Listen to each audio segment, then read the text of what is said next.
Oh, hello guys. So today we are doing question two. We are go for November 2025. Question two yakhona le part le integration. So 2.1 we are given the integral of x squared multiplied by a to the power of 3x dx. I know ukuthi abayibhalanga kanje ku question paper, but it's written as y is equals to x squared multiplied by x squared multiplied by a to the power of 3. So wena kahle kahle wena le nto le yonke le yomele uyitshintshe uyibhale kanjani in this case. So it doesn't matter ukuthi wenza ukuthi mangabe mawuyibhala wenza kanjani, wenza ubhala le kuqala, then after that next step ubhale le. So which means here mawuthi uyabheka laphayana sinama functions ayi-2 which we have in the algebra and the exponent, because we are saying this with the algebra because we are saying because in x with we base, we are saying this with the exponent because x with we exponent. I'm not saying with only x pair, and we can say, you can easily say with it's an unknown net kumele kube la kumele ibe i-base and here kumele ibe exponent. Ukuthi bafaka u-y lapha or it doesn't matter, but you have to see ukuthi irrespect yakho le respect yakho ingobani. So which means here you'll have ubani f of x no f prime of x is equals to, remember ukuthi you can use either isolate or ulia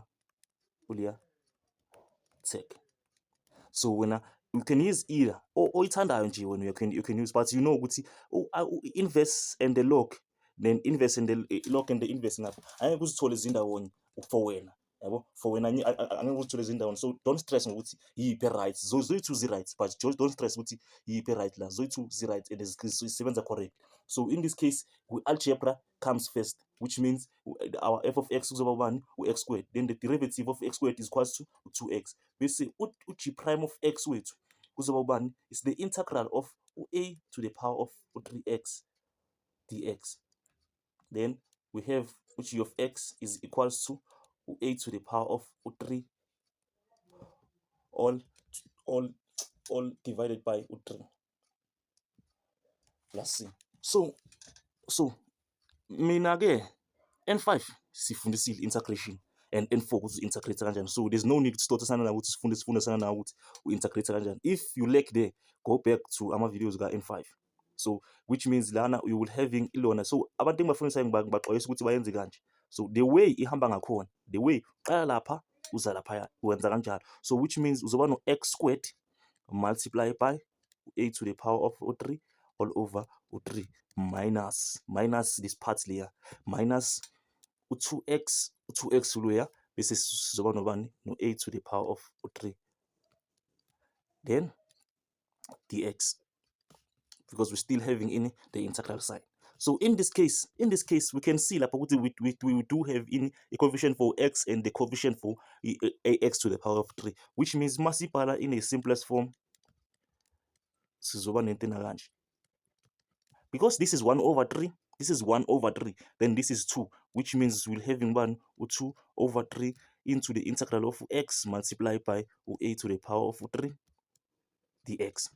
But still, we still have in by parts, because we still have in our functions I2. We have the algebra, and we have the exponent, which means we still having this we do in by parts again. Basically, our f of x still says over in the algebra as basically our g prime or our f prime of x is over 1.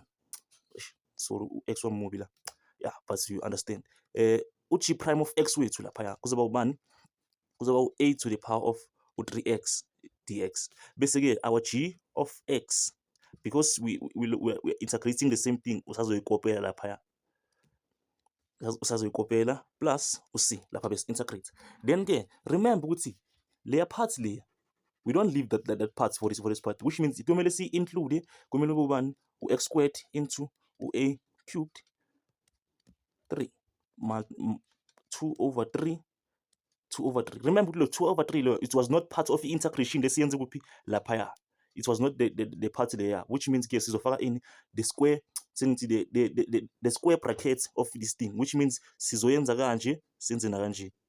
yabo. The way ilandelela ngakhona kanje, arrow lena bese phinde nale ngapha, which means we are having one x multiplied by a to the power of 3 all over 3 minus the integral of 1 multiplied by a to the power of 3 all over 3 dx, because we're still having in the integral. Bheka, so mawubheka laphaya, this part le masibhala in a simplest form, So guys, don't stress yourself about simplifying zonke izinto. So when simplification, it is not that necessary, awayidingi nga. So akumelanga usimplify yonke into. So when I simplify into kumele understand kuphela laphaya, which means kuzoba in this case kumele understand ukuthi in that part kwenzakalani, ane. So in the all over 3 minus, remember like we have 1 multiplied by anything multiplied by 1, it's that thing. So which means lower some cancel. So we are left with the constant of 1 over 3, because the 3 is in the denominator. Then no 1 over 3 into the integral of a to the power of 3 dx, because we're still having integral sign laphaya. Then ke still masiyabheka laphaya, are we having ama functions ayi-2? No, which means we're doing in a simple integration. Masifika lapha with simple integration, there's no need to do it by party. Then we have x squared a to the power of 3 minus 2 over 3 x into a 3 minus 1 over 3 into, remember more integrate these things over no 1 no a to the power of 0 no 3. Then bese-ke wenzani, uqedile kanje wenzani, plus c. So uqedile sintheni add plus c wakho kuphi mase sewuqedile ukukhipha integral sign, as long as ingakaphumi integral sign awu-add loya plus c loya. Then in this case ke it's kuwe ukuthi uyafuna ukusimplify or not. But I mean, I will not simplify, because mase senginje sengiqedile and I'm consuming ilona ngigcina isikhathi ku-exam room. So 2.2 we're given into kanje. So bathina cos squared x minus sine squared x into all to the power of 4 dx. Remember ukuthi mina ngiqala laphaya, there's no need ukuthi ngenzeni ngibhalele yaka y is equals to cos squared x minus sine squared x.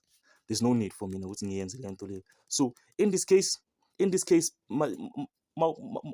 mawenza le nto le mawubheka laphaya, there's no need ukuthi ungayenze into kumele uqale uyibheke when it comes to ama trick form nani. Kumele uqale ubheke ukuthi does it have any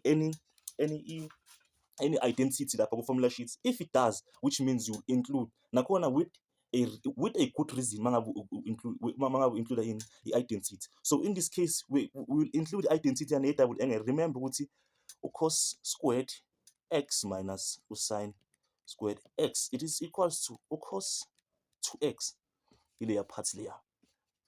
I hope satholana. So which means we'll take that part layer yonke, so include the laphaya, which means we're having the integral of cos 2x all to the power of 4 dx.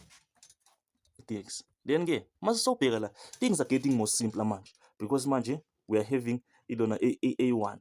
Bese ke wena uzoyenzani, you will expand this part ifana nokuthi mangabe no a to the power of 4, it is equals to a to the power of 2 multiplied by a to the power of 2. Ile nto le ngizobe ngiyenza laphaya, which means lapha ngizoba ne-integral of cos squared 2x multiplied by cos squared 2x dx.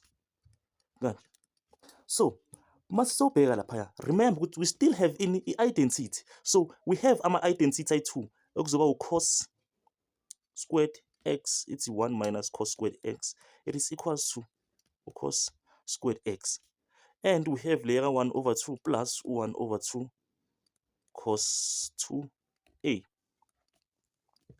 is still excessive 1 cos load. So when I leave parts layer awuyisebenzisi when it comes to more expand ama highest power, you don't awuyisebenzisi le ikhohlwa ngayo nje. Khohlwa when it comes to integration, most of the integration are n6 le parts le khohlwa yiyo, ikparts uzoyisebenzisa yiphi layer, which means we substitute layer parts, which means we're having 1 over 2 plus 1 over 2 cos 2a, no 2x 2x 2x multiply by loya 2 loya remember ukuthi laphana sino a wethu in this case a wethu it is equals to 2x in this part, so loya 2 loya 1 ewaloya waloya naleya bese uzoyigroupa still nangapha kusamele wenzeni. Let me erase this.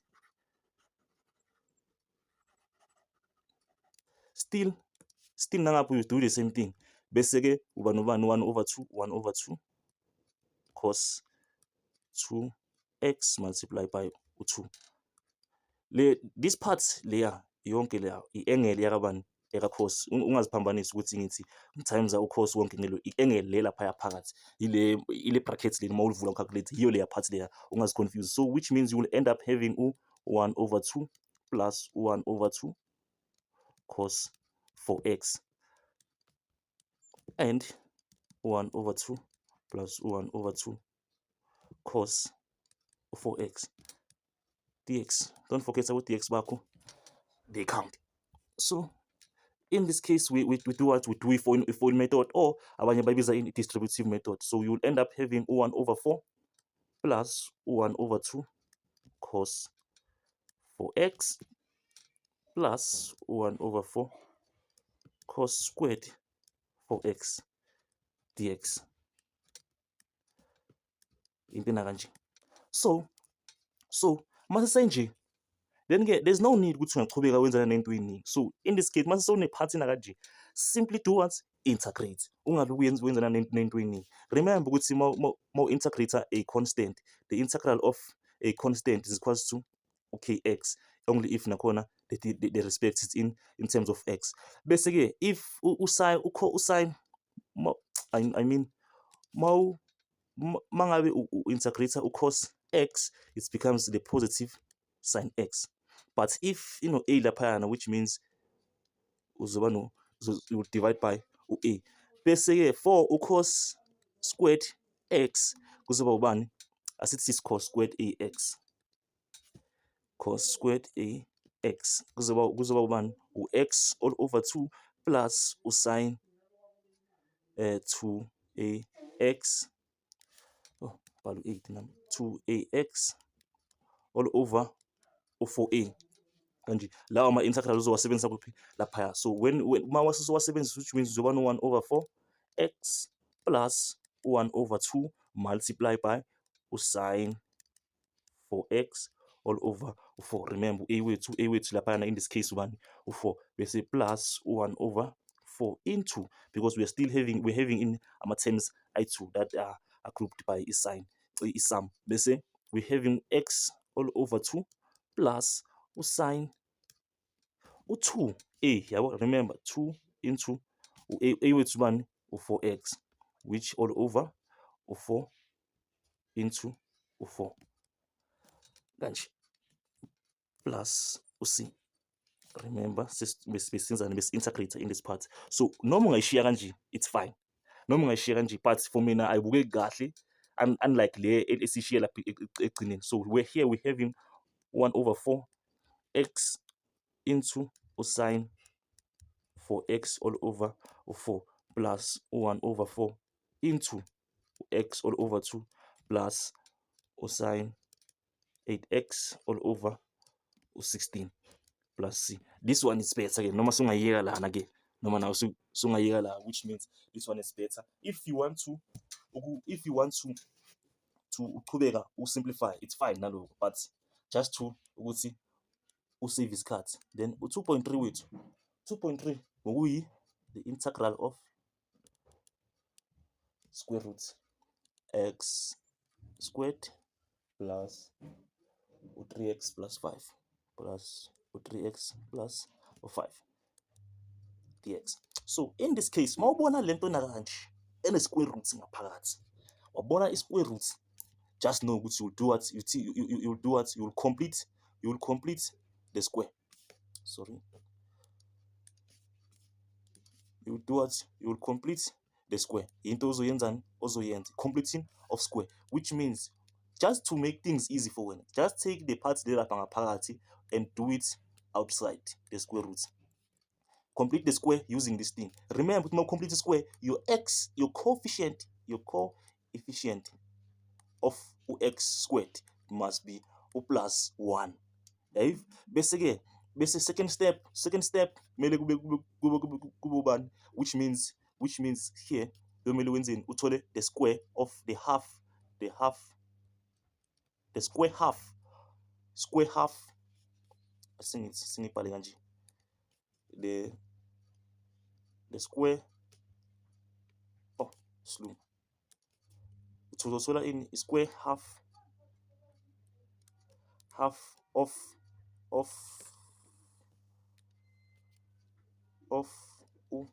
u-b. Ngamanye amagama ngichaza ukuthi mangabe sinalo 3 loya, which means uthini, u3 multiply by 1/2 bese yenzani, uya-square. Nakhona you start by yenzeni, you add and u-minus, which means you are adding u0, but in terms of u-b ngama-half wakhona. Yeah, so in this case we're having one, so in this case we are having x squared plus u3x. Remember our x squared must be positive 1, so which means yasivumela, then plus ungathi minus plus because you will confuse yourself. Don't say minus plus, please. So which means uzoba nobani, uzoba no 3 multiplied by 1/2 all squared minus u3 multiplied by 1/2 all squared plus u5. So in this case you will have x squared plus u3x plus u9/2. When you simplify lapha, which means you will have u3/2 all squared. This is simply as one u9/2, or I mean u9/4. Nalapha ngenza mistake lapha. So you have u9/4 over 4, even here you will have 9/4 because you will have u3 squared, no 2 squared, same as a/b all squared. Lento le algebra, then you'll have a squared all over b squared. Kanje ilento le uzobe uyenze lapha, minus u9/4 plus u5. So wena ngoba ubona u9/4 plus no minus, ungaba uyabakhipha amacele, ungazibakhiphelani, ungabakhiphi, just wena yenzeni, group this part layer, such that sizoyi-factorize. So now factorize lapha, it's simple. You don't have to go ukuthi uyendaweni eningi lapha. You will just say ukuthi x plus u3/2. Lento nje just ukuthi wena, because here we have ama plus sign. Remember you will have a plus. If you have a minus here, which means you will have a minus here. If you have a minus here, once waba no minus here, hlala wazi so wrong. That is why ngithi ngicala ngobani, ngo plus no minus. Once waba no minus here, that was so wrong. Khona into uyenzile, buyele emuva lapha uchinche ama sign wakho. So in this case you will have izinto ezithu ezifanayo. Ngamanye amagama I mean ukuthi uzoba nentina kanje, a plus u3/2 x plus u3/2 kanje. There's no need ukuthi uluphi uziqagele lapha wenze namalona. Just go there. Le njengoba uthi lona ufake lapha, then you square the whole thing. So in this case you will have ubani, so in this case here uphatha calculate, so it's minus 9 all over u4 plus u5. Then you will get ubani negative 45. No, not negative 45, so ngenza mistake. You get 11 all over 4. So which means the parts layer uyayibona na ukuthi ina kanje. You go to page 4 of your formula sheet. Page 4 of your formula sheet une formula ina kanje. Ithi le formula x squared, ithi x squared plus or minus b squared kanje. Iyo le formula le uzobuyisebenzisa. Then the integral yakhona, then the integral yakhona izoba ubani, izoba x all over u2 into x squared plus or minus b squared plus or minus b squared all over u2 ln x plus b squared plus or minus, I mean x squared lapha, sorry,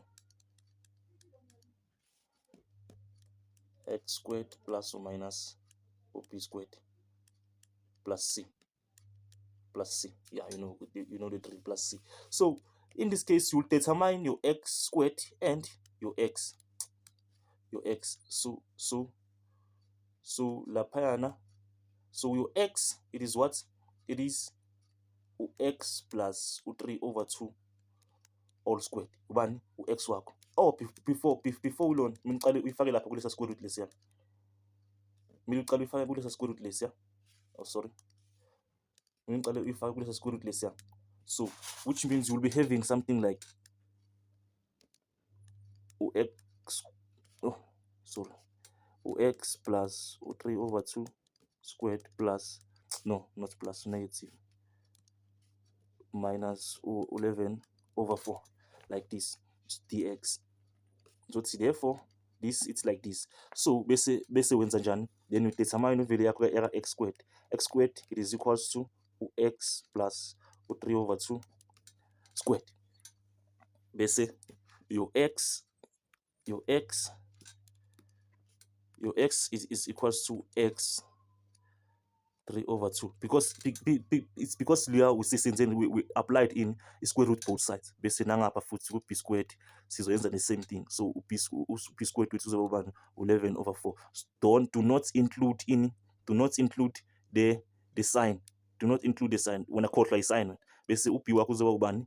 Uzoba square root of 11 over 4, which is the square root of 11 all over 2. You can simplify, you can simply write it like this. So which means ekugcineni, so which means ekugcineni your integral must look like, uthatha le part leya yonke leya part leya. Do not stress ngezinye izinto wena. Thatha leya part yonke leyana uyifake laphaya. Just ukuthi you have to know ukuthi x wakho kumele ngifake in x squared wami, b wami and b squared wami. So which means x bathi laphayana x, which means kuzoba nobani? My x is equals to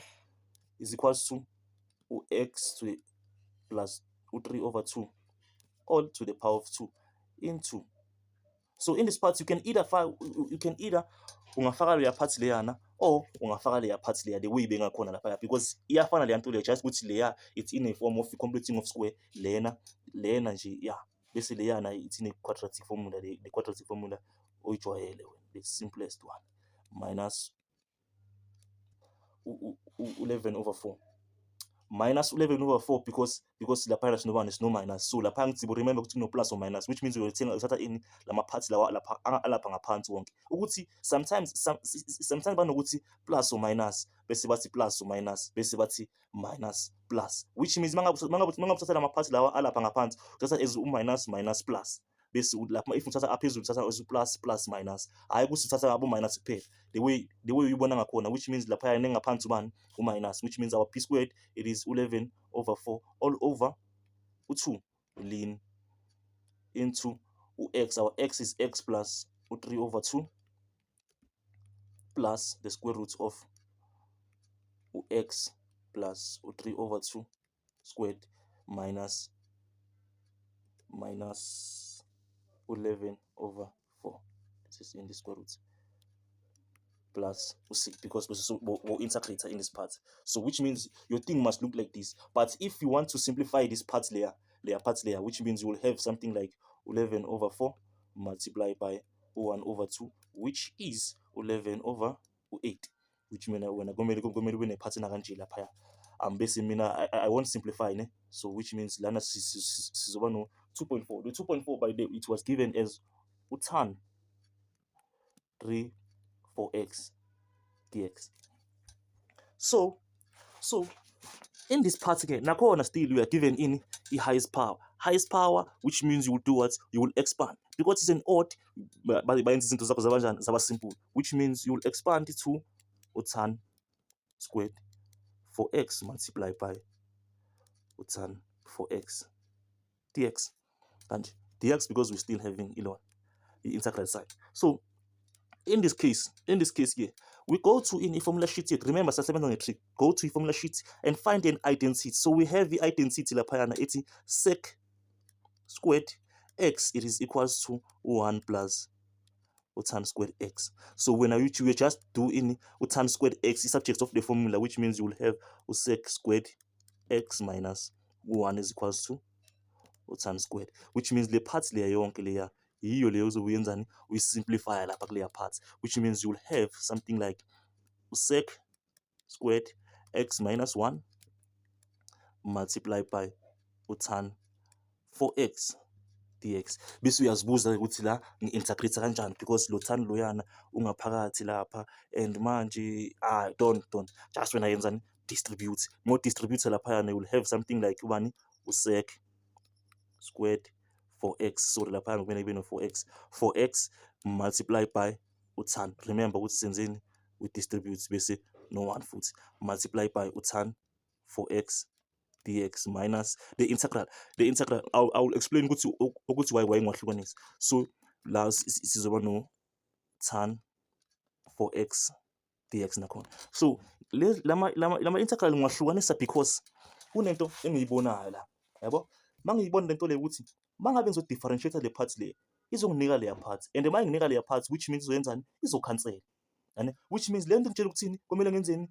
let u just do in EU method mara uzothini utan 4x then my du all over dx is equals to 1 4 sec squared 4x then my dx it is equals to du all over 4 sec squared x into le uzobuyenza remember ke bheka le part le engiyenza lapha le part le yonke le engiyenza lapha le part le engiyenza eyale part le ayihlangani inhlobo nento engapha yabona le ngapha ayihlangani inhlobo nje ayihlangani which means ke wena ke into ozoyenza lapha into ozongenzela yona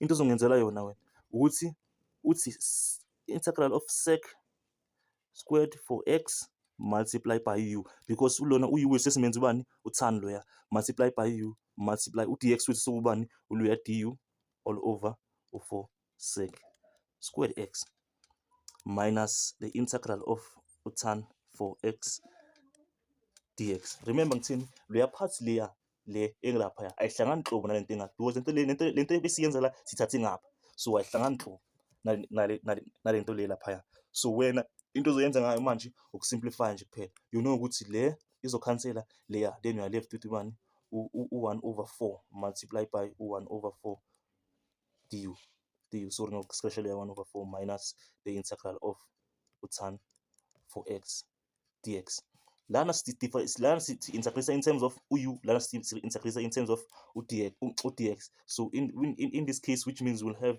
1 over 4 into u du minus utan 4x dx so in this case here in this case which means sizoba no 1 over 4 into 1 over 2 u square remember more integrator lona futhi sizoba no 1 plus 1 all over 1 plus 1 which is over 1 u to the power of 2 all over 2 same as 1 over 2 u squared lento le yenzakala lapha so asisamfaki ubani udu because base integrator here so ma integrator ulona utan so ma integrator utan ax it is equals to 1 over a ln sec not sine sec a x plus c so lento le esiyenza lapha which means a wethu nangu a wethu which means we'll have 1 over 4 ln sec 4x plus c then we do what we substitute le awushi kanje we substitute then uzoba no 1 over 4 into 1 over 2 tan 4x squared lapha minus 1 over 4 ln sec 4x then we are done so ukuthi manje wenzani uya simplify if you simplify suthi uzoba no 1 over 8 tan squared 4x minus 1 over 4 ln sec 4x plus c ilento le uzofisana nayo bese kumele ube ne-answer kanje bese ke u2.5 then we having ubani we are having u2x multiplied by cot squared x dx then ke mawubheka lapha we have ama-functions ethu we have the algebra and a trig we using in i-late or the LearTech because it is by part It is by parts. So our f of x, this is algebra, then this is a trig. So algebra comes first, which means we have u2x, our f prime of x kuzoba ubani u2, then our g prime of x kuzoba ubani u-cot squared x, the integral u-dx. And again, more integrate ubani u-cot squared ax uzoba nobani is equals to -1 over a -1 over a cot x minus x into uzoba nayo lapha. So a weight is 1, which means we having gx onokuthi uzoba ngo-negative cot x minus x plus c. C lapha. So which means we do what? We group amalona wethu lapha. Siyenza na kanje, which means sizoba no 2x multiplied by minus cot x minus x into the integral of o minus cot x minus x dx kanje, because we're still having in the integral sign. So which means we're having something like 2x into x cot x minus x minus u2, because we constant minus u2 ne, bese here we have in a common factor ubani -1, which means we're allowed to say cot x plus x, or ungayeki nje, but just to be on a safe side ukuthi integrate a safe, you will do this. Bese ke uzoba nobani no plus lapha, because they will multiply, negative and the negative will multiply. So you're going to cot x plus x dx. Then again, so mawusuzo integrate, because there's into hlukaniswa yini, it's a sum. So hlukaniswa yini i plus sign. There's no need ukuthi wenze in i by parts, because hlukaniswa yini, remember ukuthi by part it is a product. A product, which means kumele hlukaniswe i multiplication sign, or a division sign mhlambe ungayenza to the inverse form nani. But mangabe division, don't confuse yourself, wena jihela nje i multiplication. So in this case, mawu integrate lapho uzoba no 2x minus cot x minus x plus u2 into cot x, mawu integrate cot x, it is equals to 1 over a. Let's say ukuthi sino cot a lapha, let's say sino cot ax, sino 1 over a ln sin x plus c. In the more integrate le part cot a, bese you will have ubani ln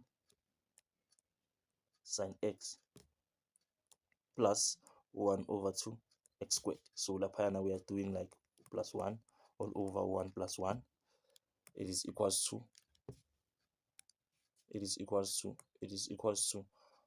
x squared all over 2 still as 1 over 2 x squared. Lento le esiyenze lapha plus c. Masula, there's no need ukuthi wenzeni we integrate, which means we are done. Then ungakhohlwa ke lapho ukusubscribe, ushare abangani bakho bakhona ukufunda nabo. Asibonge.